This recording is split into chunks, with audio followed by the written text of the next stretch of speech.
നമസ്കാരം. KCV വാർത്തകളിലേക്ക് സ്വാഗതം. ഞാൻ അബേഷ് രഘുവരൻ. പ്രധാന വാർത്തകൾ.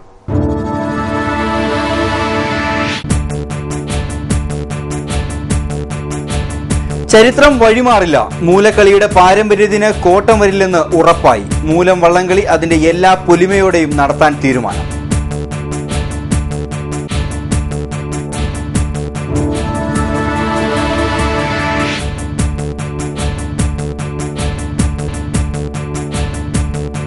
ഒരു വശത്ത് പ്രശ്നം അടങ്ങിയപ്പോൾ മറുവശത്ത് വാക്പോര് രൂക്ഷം. കൊടിക്കുന്നിലിനെതിരെ വീണ്ടും BJP.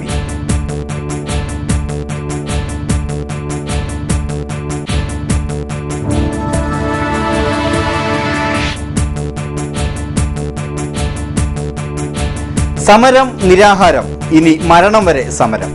നെല്ലിന്റെ തുക കർഷകർക്ക് നൽകിയില്ലെങ്കിൽ മരണം വരെ നിരാഹാരമെന്ന് നെൽകർഷക പാട്ടകർഷക കൂട്ടായ്മ.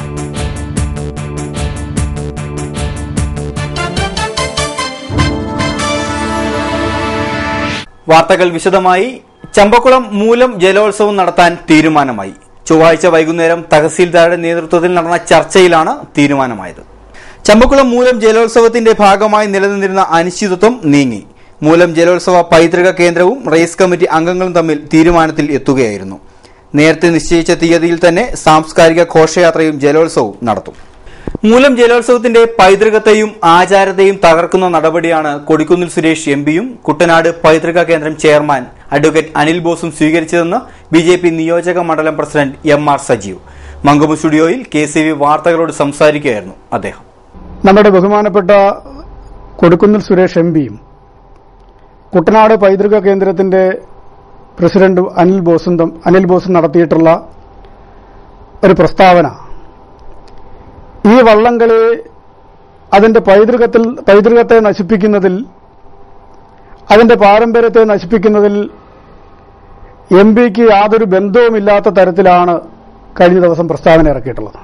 ആ ജലോത്സവത്തിന് പവലിയൻ എന്നുള്ള പേരിൽ കൊടിക്കുന്നിൽ സുരേഷ് അനുവദിച്ച പണം, ആ പണം ഉപയോഗിച്ച് ചക്കാലക്കടവിൽ സ്ഥാപിച്ചിട്ടുള്ള ശിലാഫലകമാണ് ഈ വള്ളംകളിയുടെ വിവാദത്തിന് തുടക്കം കുറിച്ചിട്ടുള്ളത്. നമുക്കറിയാം, സൊസൈറ്റി കടവിലാണ് കഴിഞ്ഞ കാലങ്ങളിൽ മുഴുവൻ വള്ളംകളി നടന്നിട്ടുള്ളത്. അതിന്റെ ഫിനിഷിംഗ് പോയിന്റ് അവിടെയാണ്. ആ ഫിനിഷിംഗ് പോയിന്റ് മാറ്റത്തക്ക തരത്തിൽ ബോധപൂർവമായ ഒരു പരിശ്രമം നമ്മുടെ MPയുടെ ഭാഗത്തുനിന്ന് ഉണ്ടായതുകൊണ്ടാണ് ഈ വള്ളംകളി ഇത്രയേറെ വിവാദമായിട്ടുള്ളത്. ഇവിടെ കളക്ടറുടെ നേതൃത്വത്തിൽ ചർച്ച നടക്കുന്നു, തഹസീൽദാരുടെ നേതൃത്വത്തിൽ ചർച്ച നടക്കുന്നു, നിരവധി ചർച്ചകൾ നടന്നിട്ടും ഇത്രയും ചരിത്രപ്രസിദ്ധമായ ഒരു മൂലം ജലോത്സവം അത് സുഗമമായി നടത്തിക്കൊണ്ടുപോകുന്നതിന് വേണ്ടിയിട്ടുള്ള ഒരു ചർച്ചയിലും ഒരഭിപ്രായവും പറയാൻ കൊടിക്കുന്നിൽ സുരേഷ് MP തയ്യാറായിട്ടില്ല. അപ്പൊ നമ്മുടെ നാട്ടിലെ ജനങ്ങളുടെ ഉള്ളിൽ അരാജകത്വവും അസമത്വവും സൃഷ്ടിച്ചുകൊണ്ട് ഇവിടുത്തെ പാരമ്പര്യത്തെയും കുട്ടനാടിന്റെ പൈതൃകത്തെയും ഒക്കെ നശിപ്പിക്കുന്ന സമീപനം സ്വീകരിക്കുന്ന കൊടിക്കുന്നിൽ സുരേഷ് ഇത്തരം ജലമേളകളും പാരമ്പര്യവും നശിപ്പിക്കുന്നതിന് സമാധാനം പറയേണ്ടി വരും എന്നാണ് BJPക്ക് പറയാനുള്ളത്. മൂലം ജലോത്സവത്തിന്റെ പൈതൃകത്തെയും ആചാരത്തെയും തകർക്കുന്ന ഒരു പ്രവർത്തനങ്ങൾ നടത്തുവാനും BJP അനുവദിക്കില്ല. പവലിയൻ എവിടെ നിർമ്മിക്കണമെന്ന് തീരുമാനിക്കുന്നത് സംഘാടക സമിതിയാണെന്ന് പറഞ്ഞ് MPക്ക് കൈകഴുകുവാൻ സാധിക്കില്ലെന്നും MR സജീവ് പറഞ്ഞു. കർഷകരിൽ നിന്നും സംഭരിച്ച നെല്ലിന്റെ തുക അടിയന്തരമായി വിതരണം ചെയ്യണമെന്നാവശ്യപ്പെട്ട് ജൂലൈ 15 മുതൽ എറണാകുളം പാടി ഓഫീസ് പടിക്കൽ മരണം വരെ നിരാഹാരം നടത്തുമെന്ന് നെൽകർഷക പാട്ടകർഷക കൂട്ടായ്മ സംസ്ഥാന പ്രസിഡന്റ് PR സലീംകുമാർ. എടത്തുവായിൽ KCV വാർത്തകളോട് സംസാരിക്കുകയായിരുന്നു അദ്ദേഹം. 192 കോടി രൂപയാണ് നെല്ല് സംഭരിച്ചതിന്റെ ഇനത്തിൽ വിതരണം ചെയ്യുവാനുള്ളത്. കൊയ്ത്ത് കഴിഞ്ഞ് കർഷകർ പണത്തിനായുള്ള കാത്തിരിപ്പ് തുടങ്ങിയിട്ട് മാസങ്ങൾ ഏറെയായി. പണം ഉടൻ വിതരണം ചെയ്യുമെന്ന് പറയുന്നുണ്ടെങ്കിലും എപ്പോൾ വിതരണം ചെയ്യുമെന്നോ എങ്ങനെ വിതരണം ചെയ്യുമെന്നോ അധികാരികൾ പറയുന്നില്ലെന്നും സലീംകുമാർ പറഞ്ഞു. ഉച്ചക്കൊയ്ത്ത് കഴിഞ്ഞിട്ട് എന്റെ 3.5 മാസക്കാലമായി. ഈ 3.5 മാസക്കാലങ്ങളിൽ പല സമരങ്ങളും പ്രശ്നങ്ങളും ഉണ്ട്. കുറേശ്ശെ പണങ്ങൾ തന്നെ ഇപ്പോൾ 192 കോടി രൂപ മാത്രം വിതരണം കേരളത്തിൽ കർഷകർക്ക് കൊടുക്കാനുണ്ടായി. അപ്പൊ ഈ വരുന്ന ജൂലൈ 15 തീയതി എറണാകുളം പാടി ഓഫീസിൽ ഞങ്ങൾ നിരാഹാരം കിടക്കുക.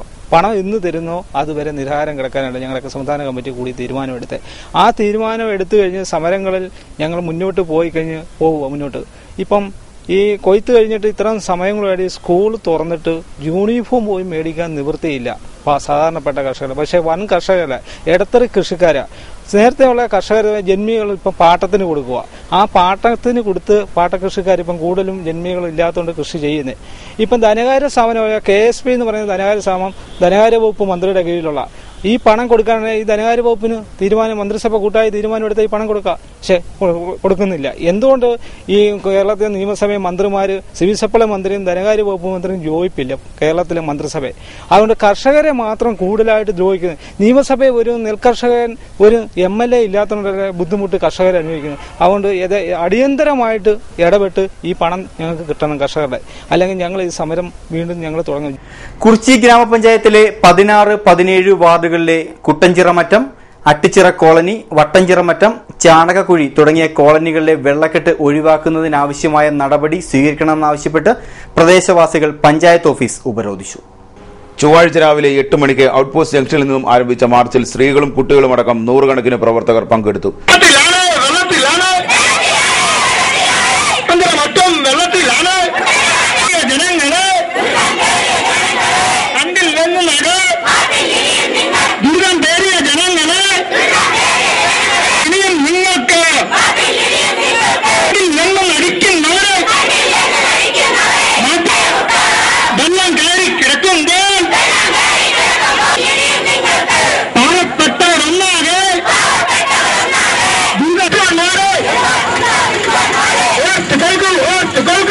തുടർന്ന് പഞ്ചായത്ത് ഓഫീസിന് മുമ്പിൽ നടന്ന ധർണ കേരള ചേരമർ സംഘം ജില്ലാ സെക്രട്ടറി എബി നീലംപേരൂർ ഉദ്ഘാടനം ചെയ്തു. നിത്യജീവിതത്തിന്റെ പ്രശ്നങ്ങളുമായി തൊഴിലിടങ്ങളിലേക്ക് പോകുന്നതാണ് ആളുകൾ ചുരുങ്ങിയിട്ടുള്ളത്. നമുക്കറിയാം നമ്മുടെ ജീവിത പ്രശ്നങ്ങൾ അതിരൂക്ഷമാണ്.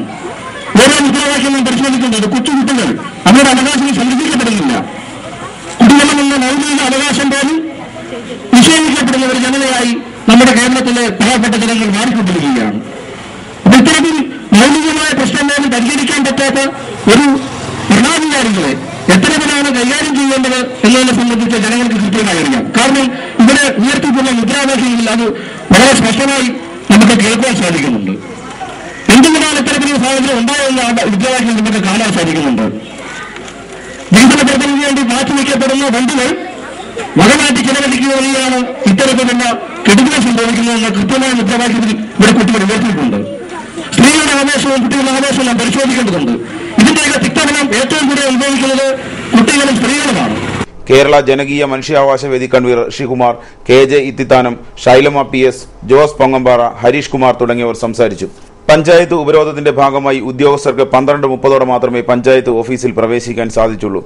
മഴക്കാലമാകുന്നതോടെ ഉയർന്ന പ്രദേശങ്ങളിലെ മഴവെള്ളം പോലും ഒഴുകി കോളനി സ്ഥിതി ചെയ്യുന്ന പ്രദേശത്തേക്ക് എത്തുന്നതിനാൽ വീടിന് പുറത്തിറങ്ങാൻ പോലും കഴിയാത്ത സ്ഥിതിയായിട്ടും MP, MLA, ത്രിതല പഞ്ചായത്ത് അധികാരികൾ തുടങ്ങിയവർക്ക് നിരവധി പരാതി നൽകിയിട്ടും യാതൊരു നടപടിയും സ്വീകരിക്കാത്തതിൽ പ്രതിഷേധിച്ചായിരുന്നു പഞ്ചായത്ത് ഓഫീസ് ഉപരോധിച്ചത്. മങ്കൊമ്പ് ബ്ലോക്കിൽ താൽക്കാലിക ജെട്ടി വേണമെന്ന ആവശ്യം ശക്തം. പാലം പണിയെ തുടർന്ന് നിലവിലെ ജെട്ടിയിൽ ബോട്ട് അടുക്കാത്തതിനെ തുടർന്ന് നിരവധി കുട്ടികളാണ് ബുദ്ധിമുട്ട് അനുഭവിക്കുന്നത്. ബ്ലോക്കിൽ നിന്നും 1 കിലോമീറ്ററോളം മാറിയുള്ള SNDP ജെട്ടിയിൽ നിന്നാണ് കുട്ടികൾ ബോട്ട് കയറുന്നതും ഇറങ്ങുന്നതും. ഇഴജന്തുക്കളുടെയും തെരുവ് നായയുടെയും ശല്യം രൂക്ഷമാണ് നടവഴിയിൽ. കുട്ടനാട് പാക്കേജിന്റെ ഭാഗമായി പാടശേഖരത്തിന്റെ ബണ്ടിൽ ചെളി ഇറക്കിയതും യാത്രക്കാർക്ക് ബുദ്ധിമുട്ടായിരിക്കുകയാണ്. 100 കണക്കിന് വിദ്യാർത്ഥികൾ യാത്ര ചെയ്യുന്ന മങ്കൊമ്പ് ബ്ലോക്ക് ജെട്ടിക്ക് സമീപം താൽക്കാലിക ജെട്ടി നിർമ്മിക്കണമെന്ന് രക്ഷിതാക്കൾ ആവശ്യപ്പെട്ടു. ഈ താലൂക്ക് ജെട്ടി SNDP ജെട്ടിയിലേക്ക് മാറ്റിയിരിക്കുന്നതുകൊണ്ട് ഈ കുട്ടികൾക്ക് നടന്നു പോകാനായിട്ട് ഭയങ്കര ബുദ്ധിമുട്ടാണ്. ഈ കൽക്കട്ടെല്ലാം ഇടിഞ്ഞു പൊടിഞ്ഞു കിടക്കുന്നതുകൊണ്ട് കുട്ടികൾ കൈ വരെ ഒടിഞ്ഞിരിക്കുകയാണ്. അതുകൊണ്ട് നമ്മുടെ അധികാരികൾ താൽക്കാലികമായ ഒരു ജെട്ടി കുട്ടികൾക്ക് അനുവദിച്ചു കൊടുക്കണമെന്ന്. കല്ലുകെട്ട് പോലുമില്ലാതെ ഒരാൾക്ക് മാത്രം നടന്നു പോകുവാൻ സാധിക്കുന്ന വഴിയിലൂടെ സാഹസികമായാണ് യാത്ര ചെയ്യുന്നത്.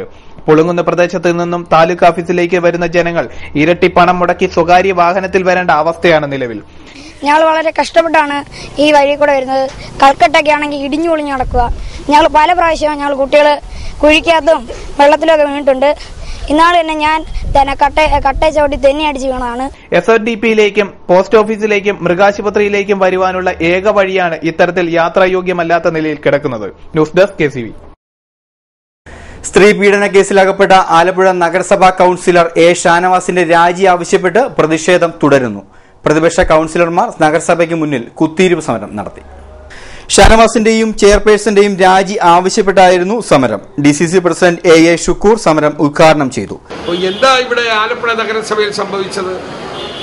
ആലപ്പുഴ നഗരസഭയിൽ കഴിഞ്ഞ കുറേ കാലമായി, വർഷങ്ങളായി ചില വ്യാപകമായ നിഗൂഢ പ്രവർത്തനങ്ങൾ നടക്കുകയാണ്. നഗരഭരണ നേതൃത്വം ജനാധിപത്യ ശക്തികളും കമ്മ്യൂണിസ്റ്റ് പാർട്ടികളും അടക്കം ഭരിച്ചിട്ടുണ്ട്.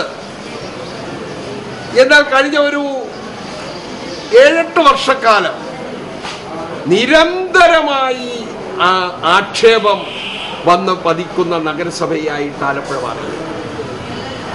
അത് ആലപ്പുഴ നഗരത്തിന്റെ അടിസ്ഥാന സൗകര്യ വികസനത്തിന്റെ പേരിൽ മാറ്റിവെക്കപ്പെടുന്ന പണം ദുർവ്യയം ചെയ്യുന്നതുൾപ്പെടെ, അത് സ്റ്റേഡിയം ആയാലും കശാപ്പ് ശാലയായാലും ഖനമാലിന്യ നിർമ്മാർജ്ജന പ്ലാന്റ് ആയാലും നാട്ടിലെ വികസന പ്രവർത്തനത്തിന് വേണ്ടി മാറ്റിവെക്കുന്ന പണത്തിന്റെ വിനിയോഗത്തിലായാലും ചെയ്യാത്ത വർക്കുകളുടെ പേരിൽ പണം എഴുതിക്കൊണ്ടുപോകുന്ന കാര്യത്തിലായാലും അങ്ങനെ വിവിധങ്ങളായ സർക്കാരുകൾ ഇത് കണ്ടുപിടിക്കാൻ കൺകറന്റ് ഓഡിറ്റും പെർഫോമൻസ് ഓഡിറ്റും അല്ലാത്ത ധനകാര്യ വകുപ്പിന്റെ പ്രത്യേക അന്വേഷണ വിഭാഗത്തിന്റെയും ഒക്കെ അന്വേഷണങ്ങളിൽ കൃത്യതയോടുകൂടി ആക്ഷേപങ്ങൾ, ആരോപണങ്ങൾ, കുറ്റാരോപണങ്ങൾ വെക്കുമ്പോഴും വളരെ ലാഘവത്തോടുകൂടി അതെല്ലാം വലിച്ചു കീറിക്കളഞ്ഞ് മുന്നോട്ട് പോകുന്ന അവസ്ഥയാണ് ആലപ്പുഴ നഗരസഭയിൽ.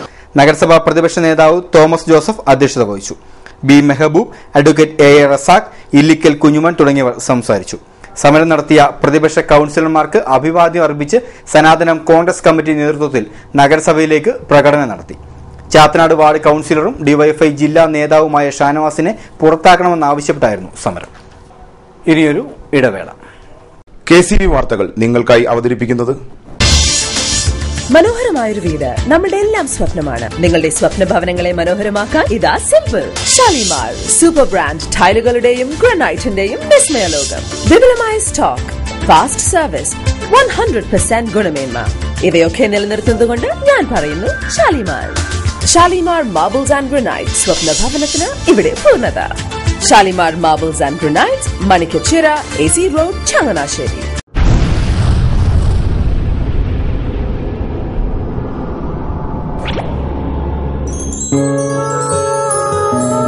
സ്വപ്ന ജ്വല്ലറി ചങ്ങനാശ്ശേരി, സംശുദ്ധിയുടെ അരനൂറ്റാണ്ട് കാലത്തെ പാരമ്പര്യം. ചങ്ങനാശ്ശേരിയിലെ ആദ്യത്തെ 916 ഹോൾമാർക്ക് സ്വർണ്ണാഭരണശാല. ഉയർന്നുവരുന്ന സ്വർണ്ണവിലയ്ക്ക് ആശ്വാസമായി സ്വപ്ന ജ്വല്ലറി ഒരുക്കുന്നു സ്വപ്നനിധി സ്വർണ്ണ സമ്പാദ്യ പദ്ധതി. തവണകളായി അടയ്ക്കുന്ന തുക അതാത് ദിവസത്തെ സ്വർണ്ണവിലയിലേക്ക് മാറ്റി നിശ്ചയിക്കുന്നതിനാൽ പിന്നീടുണ്ടാകുന്ന വിലവർദ്ധനവ് നിങ്ങളെ ബാധിക്കുന്നില്ല. 250 രൂപ മുതൽ വരുന്ന 18 തവണകളാണ് സ്വപ്നനിധിക്കുള്ളത്. സ്വപ്ന ജ്വല്ലറി, സ്വപ്ന ബിൽഡിംഗ്, ചങ്ങനാശ്ശേരി.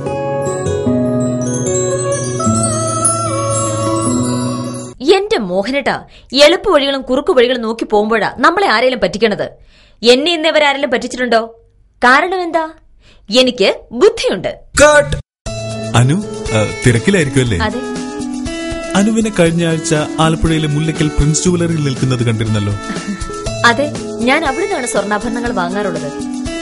അതെന്താ, മറ്റൊരുപാട് ജുവലറികൾ അവിടെ ഉണ്ടല്ലോ. പിന്നെന്താ മുല്ലക്കൽ പ്രിൻസ് ജുവലറിയിൽ നിന്ന് തന്നെ സ്വർണ്ണാഭരണങ്ങൾ വാങ്ങുന്നത്?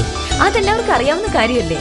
ഗുണമേന്മയിലും വിശ്വസ്തതയിലും 2 പതിറ്റാണ്ടിന്റെ പാരമ്പര്യമുള്ള മുല്ലക്കൽ പ്രിൻസ് ജുവലറിയിലെ ഏറ്റവും ചെറിയ ആഭരണങ്ങളിൽ പോലും 916 BIS ഹോൾമാർക്ക് മുദ്ര ഉറപ്പുവരുത്തുന്നു.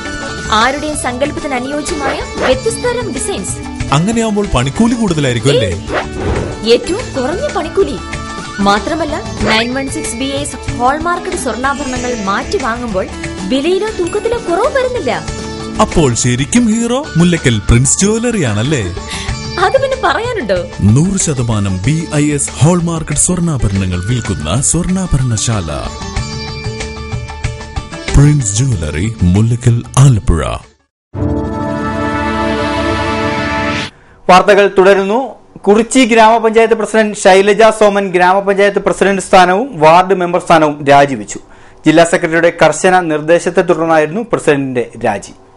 കഴിഞ്ഞ കുറച്ചു നാളുകളായി പഞ്ചായത്ത് പ്രസിഡന്റും പാർട്ടിയുമായുള്ള അഭിപ്രായ ഭിന്നതയാണ് രാജിയിലേക്ക് നയിച്ചത്. എന്നാൽ 30 വർഷക്കാലമായി CPIM-ൽ പ്രവർത്തിക്കുന്ന തന്നെയും കുടുംബത്തെയും കുറിച്ചിയിലെ ചില പ്രാദേശിക നേതാക്കൾ മാനസികമായി വിഷമത്തിലാക്കുന്ന പ്രവർത്തനങ്ങളാണ് നടത്തുന്നതെന്നും താൻ അറിയാത്ത പല പ്രശ്നങ്ങളും തന്റെ പേർ വലിച്ചെടുക്കപ്പെട്ടുവെന്നും ഇതിനു പിന്നിൽ CPIM-ലെ ചില പ്രാദേശിക നേതാക്കളാണെന്നും ശൈലജ സോമൻ പറഞ്ഞു.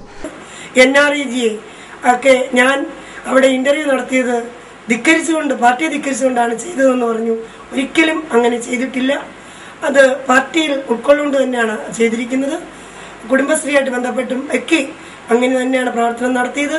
ഇന്ന് കോട്ടയം ജില്ലയിൽ 96% ഫണ്ട് ചെലവഴിച്ച, കഴിഞ്ഞ വർഷത്തെ പദ്ധതിയിൽ പണം ചെലവഴിച്ച പഞ്ചായത്താണ് കുറിച്ചി ഗ്രാമപഞ്ചായത്ത്.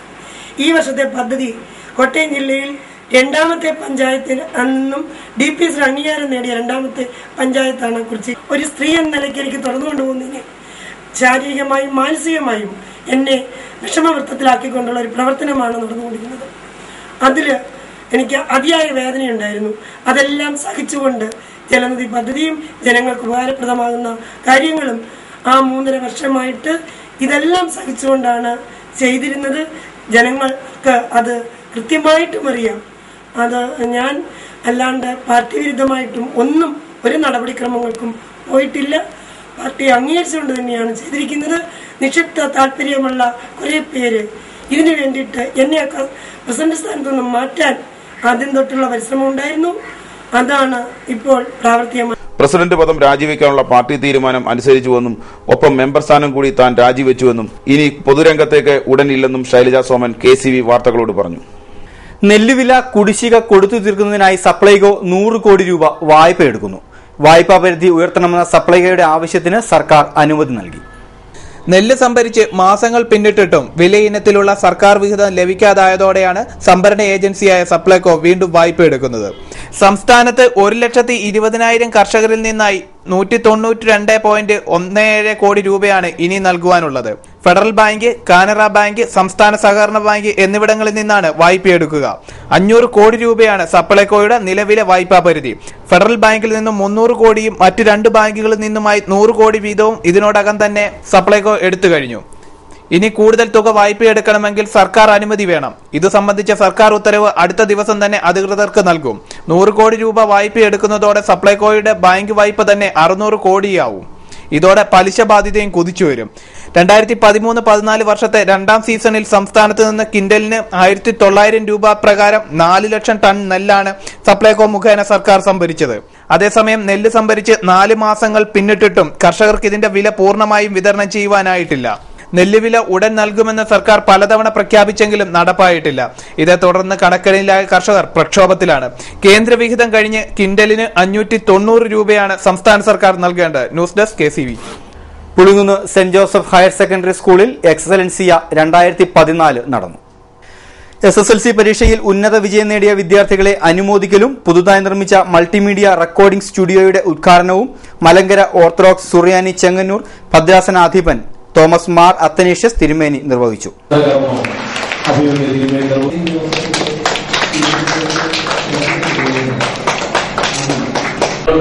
ഓടി നടന്ന് പുലിക്കോട്ടിൽ ജോസഫ് മാർ ജീവനാഥിയുടെ അഞ്ചാവൻ മലങ്കര മെത്രാപ്പൊലീത്തായും ചാവറയച്ചന്റെ വിദ്യാഭ്യാസ പ്രവർത്തനങ്ങളും ഒരേ കാലഘട്ടത്തിലായിരുന്നു എന്ന് ഞാൻ അഭിമാനപൂർവ്വം സ്മരിക്കുന്നു. അസംഘടിതമായിരുന്ന നായർ സമുദായത്തെ സംഘടിപ്പിച്ച് വിദ്യാഭ്യാസപരമായി വളർത്തിയ മഹാനായ ശ്രീ മന്ദത്ത പത്മനാഭന്റെ പ്രവർത്തനങ്ങളും ഞാൻ വിസ്മരിക്കുന്നില്ല. ഒരു പള്ളിക്ക് ഒരു പള്ളിക്കൂടം എന്ന ഫോർമുല ഉയർത്തിപ്പിടിച്ച് അതിശക്തമായ വിദ്യാഭ്യാസ വിപ്ലവമാണ് ചാവറയച്ചൻ ആവിഷ്കരിച്ചത്. വർണ്ണവിവേചനത്തിന്റെ പേരിൽ വിദ്യാഭ്യാസം നിഷേധിച്ച സമൂഹത്തിന് വിദ്യയുടെ ജ്വാല തുറന്നു കൊടുക്കുവാൻ ചാവറയച്ചന് സാധിച്ചു. സർക്കാർ സ്കൂളുകളിൽ ദളിതർക്ക് പ്രവേശനായി വലിയ പോരാട്ടങ്ങൾ നടത്തിയ ശ്രീ അയ്യൻകാളിക്ക് 1 വയസ്സും കേരള നവോത്ഥാന നായകൻ ശ്രീ നാരായണ ഗുരുവിന് 8 വയസ്സുമുള്ളപ്പോഴാണ് ചാവറയച്ചന്റെ ഈ തുറന്നു കൊടുക്കലെന്നത് ചരിത്രം മറന്നുപോയാലും അദ്ദേഹം നേടിയ വിജയം നവോത്ഥാന നായക പട്ടികയിൽ അഗ്രഗണ്യമായ സ്ഥാനം പങ്കിട്ടു നൽകുന്നു. School manager father Mathew Thayyil അധ്യക്ഷനായിരുന്നു. Father James Mullassery, father Jose Kollamparambil, father Siby Chethikkalam, Siby Moolamkunnam, Alex Mathew തുടങ്ങിയവർ സംസാരിച്ചു. ആലപ്പുഴ നഗരസഭയുടെ പാലിയേറ്റീവ് കെയർ പരിശീലന പരിപാടി നടന്നു. സ്നേഹപൂർവ്വം പാലിയേറ്റീവ് കെയർ എന്ന പേരിൽ സംഘടിപ്പിച്ച പരിശീലന പരിപാടി ജില്ലാ panchayat president advocate U Prathibhahari ഉദ്ഘാടനം ചെയ്തു. ഇവിടെ എഴുതുമെന്ന് തീരുമാനിച്ചു തന്നെയാണ് ഇത്തരം പദ്ധതികളുമായിട്ട് ഇതിലൊക്കെ മുന്നോട്ട് പോകുന്നത്. അങ്ങനെ എന്റെ പ്രിയപ്പെട്ട നഗരസഭയുടെ എല്ലാ ഡിമാൻഡായിട്ടുള്ള ഭാരവാഹികൾക്കും അങ്ങേയറ്റം അനുമോദനം ഞാൻ അവസരത്തിൽ രേഖപ്പെടുത്തുകയാണ്. പിന്നെ അംഗൻവാടി ടീച്ചേഴ്സാണ് ഇവിടെ. നിങ്ങൾക്ക് കിട്ടാൻ പോകുന്ന പരിശീലന പരിപാടി കഴിയുമ്പോൾ നിങ്ങൾക്കും ആരെയെങ്കിലും ഒക്കെ സഹായിക്കാം. ഞാൻ ഏറ്റവും കൂടുതൽ ശമ്പളം കൊടുക്കണം എന്ന് ആഗ്രഹിക്കുന്നത് നിങ്ങൾക്കാകട്ടോ. ഞങ്ങൾക്ക് അങ്ങനെ ഒരു അവസരം കിട്ടുവാണെങ്കിൽ ഞങ്ങൾ ശമ്പളം കൂടി തരുന്നത് ഞങ്ങൾ ആഗ്രഹിക്കുന്നുണ്ട്. കാരണം ഏറ്റവും കൂടുതൽ കഷ്ടപ്പെടുന്ന പ്രൈമറി സ്കൂളിലെ അധ്യാപകർക്കും അതുപോലെ തന്നെ അംഗൻവാടി ടീച്ചേഴ്സുമാണ് ഏറ്റവും കൂടുതൽ കഷ്ടപ്പാട് അനുഭവിക്കുന്നത്. ചെറിയ മക്കളെ നോക്കാനാണ് ഏറ്റവും പ്രയാസം. സ്കൂളിന്റെ പരിസരത്ത് അംഗൻവാടി ആക്കാമെന്നൊക്കെ മന്ത്രി ഇപ്പോൾ പറഞ്ഞിട്ടുണ്ട്. ആക്കിയാൽ നല്ല കാര്യമാണ്. കാരണം ഒരുപാട് സ്കൂൾ കെട്ടിടങ്ങളിൽ നമുക്ക് ഉപയോഗിക്കാൻ കഴിയും. അവിടുന്ന് തന്നെ കുഞ്ഞുങ്ങളെ പതുക്കെ 1ാം ക്ലാസ്സിലേക്ക് നമുക്ക് കൊണ്ടുപോകാൻ കഴിയുമെന്നുള്ള ഒരു പ്ലസ് പോയിന്റ് കൂടി ഞാനതിൽ കണ്ടിരുന്നു. അത് സാധ്യമായിട്ട് ആഗ്രഹിക്കുന്നു. ഒപ്പം നഗരസഭാ ചെയർപേഴ്സൺ മേഴ്സി ഡയാന മാസിഡോ അധ്യക്ഷത വഹിച്ചു. B Ansari, C Aravindakshan, MT Sathidevi, PK Vilasini, doctor Ramachandran തുടങ്ങിയവർ സംസാരിച്ചു. പാലിയേറ്റീവ് കെയർ പ്രവർത്തനങ്ങൾക്കായി ആലപ്പുഴ നഗരസഭയ്ക്ക് അനുവദിച്ച വാഹനത്തിന്റെ ഫ്ളാഗ് ഓഫ് കർമ്മവും പരിപാടിയോടനുബന്ധിച്ച് നടന്നു. കൈനടി പാലത്തിന് താഴെ കൊല്ലം സ്വദേശി ഒഴുക്കിൽപ്പെട്ട് മരിച്ചു. മാമൂട് ചന്ദനത്തോപ്പ് സ്വദേശി മണിവർണ്ണനാണ് മരിച്ചത്. പാലത്തിന് താഴെ ബാഗും വസ്ത്രവും മൊബൈൽ ഫോണും ഇരിക്കുന്നത് കണ്ട നാട്ടുകാർ പോലീസിൽ വിവരം അറിയിച്ചതിനെ തുടർന്നാണ് തിരച്ചിൽ നടത്തിയത്. മിത്രക്കരി സെന്റ് സേവിയേഴ്സ് ഹൈസ്കൂളിൽ എക്സലൻഷ്യ 2014 പ്രതിഭാ സംഗമവും അധ്യാപക രക്ഷകർത്ത സമ്മേളനവും നടന്നു. ഫാദർ മാത്യു വാരുവേലിൽ ചടങ്ങ് ഉദ്ഘാടനം ചെയ്തു.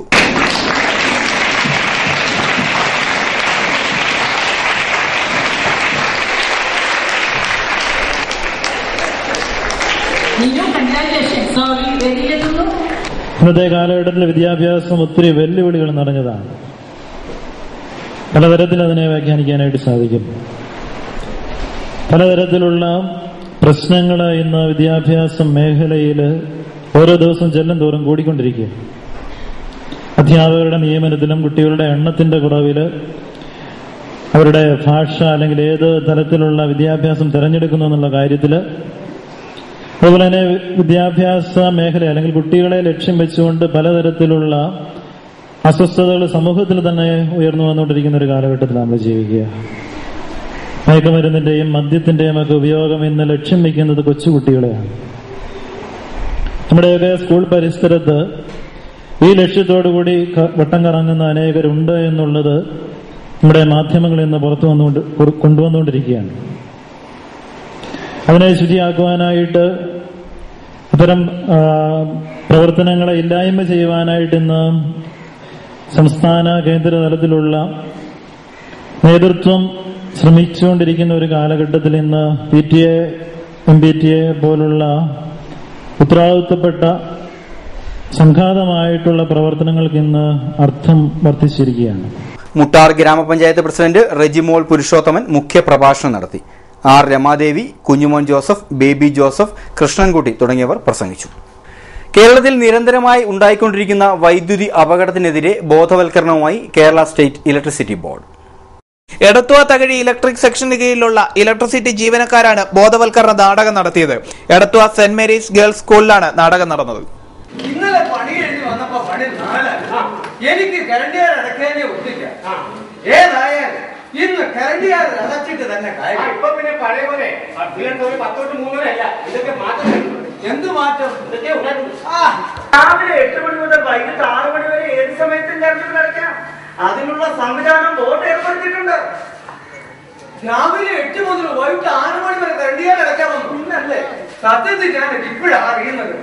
ദൈവമേ, ഈ സമയത്തെങ്ങാനും ആ ലൈമ വന്ന് ഞങ്ങളുടെ വീട്ടിലെ ഫീസ് വരുമോ? അയാളാണെങ്കിൽ മഹാ ചൂടനോ? അവരുടെ ഡ്യൂട്ടിയല്ലേ? എന്തോന്നും ഡ്യൂട്ടിയാ. ഞങ്ങൾ ഈ കരണ്ടിയാർ അടയ്ക്കുന്നതിന് അല്പ കാലതാമസമൊക്കെ തന്നുകൂടെ? ഞങ്ങളുടെ കൈ കിട്ടും എല്ലാം കൂടെ ഒന്നിച്ചേർന്ന് അടയ്ക്കും. ഫൈൻ വേണത്തെ നാരായണ, താങ്കൾ എന്താണ് ഈ പറയുന്നത്? വൈദ്യുതി മാത്രമേ ഒരു വിഭവത്തിൽ സമയം, ബാക്കിയെല്ലാം ഒട്ടുമുക്കിയതും പണമടയ്ക്കുവാൻ ഏറ്റവും സാവകാശം തരുന്ന ഒന്നാണ് നമ്മുടെ കറണ്ട് ബില്ല്. ബില്ല് കയ്യിൽ കിട്ടിയതിന് ശേഷം ഏകദേശം 7 ദിവസം തരുന്നുണ്ട് പിഴ കൂടാതെ പണമടയ്ക്കുവാൻ. എന്നിട്ടും പണമടയ്ക്കാൻ കൂട്ടാക്കാത്തവർക്കായി 14 ദിവസം പിന്നെയും തരുന്നുണ്ട്. ഇനി ചരമ വാർത്തകൾ. തുരുത്തി കാഞ്ഞിരത്തുമൂട്ടിൽ KK ജോസഫ് നിര്യാതനായി. 83 വയസ്സായിരുന്നു. സംസ്കാരം ബുധനാഴ്ച 3-ന് തുരുത്തി സെന്റ് മേരീസ് ദേവാലയ സെമിത്തേരിയിൽ. ചമ്പക്കുളം അമിച്ചക്കരി ചിറ്റക്കാട് പുത്തൻചിറ മാത്യു ജോസഫ് നിര്യാതനായി. 71 വയസ്സായിരുന്നു. സംസ്കാരം വ്യാഴാഴ്ച 11-ന് ചമ്പക്കുളം കല്ലൂർക്കാട് ഫൊറാന ദേവാലയ സെമിത്തേരിയിൽ. മാമ്പുഴക്കരി കോളനി നമ്പർ 49-ൽ ലക്ഷ്മി നാരായണൻ നിര്യാതയായി. 85 വയസ്സായിരുന്നു. സംസ്കാരം ബുധനാഴ്ച 9-ന് വീട്ടുവളപ്പിൽ. രാമങ്കരി കൊടുപ്പുന്ന പുതുവയിൽ സണ്ണി VP നിര്യാതനായി. 55 വയസ്സായിരുന്നു. സംസ്കാരം വ്യാഴാഴ്ച 10:30-ന് വീട്ടുവളപ്പിൽ. ചമ്പക്കുളം തെക്കേ അമിച്ചക്കരി പത്തിൽച്ചിറ മറിയമ്മ നിര്യാതയായി 78 വയസ്സായിരുന്നു. സംസ്കാരം വ്യാഴാഴ്ച 1:30 ചമ്പക്കുളം കല്ലൂർക്കാട് ഫൊറാന ദേവാലയ സെമിത്തേരിയിൽ. മങ്കൊമ്പ് തെക്കേക്കര കരിയമ്പുറം ലില്ലിക്കുട്ടി നിര്യാതയായി 75 വയസ്സായിരുന്നു. സംസ്കാരം വ്യാഴാഴ്ച 10:30 തെക്കേക്കര സെന്റ് ജോൺസ് ദേവാലയ സെമിത്തേരി. പ്രധാന വാർത്തകൾ ഒരിക്കൽ കൂടി.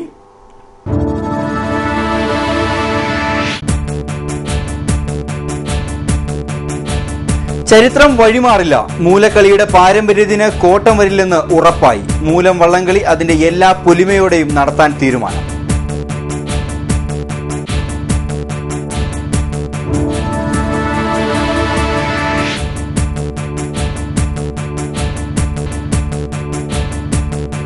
ഒരു വശത്ത് പ്രശ്നം അടങ്ങിയപ്പോൾ മറുവശത്ത് വാക്പോര് രൂക്ഷം. കൊടിക്കുന്നിലിനെതിരെ വീണ്ടും BJP.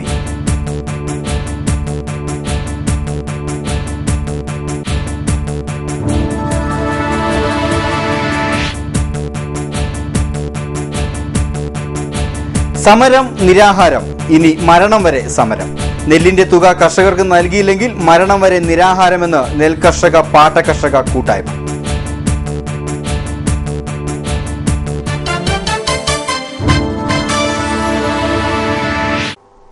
ഇതോടെ വാർത്തകൾ കഴിഞ്ഞു. നമസ്കാരം.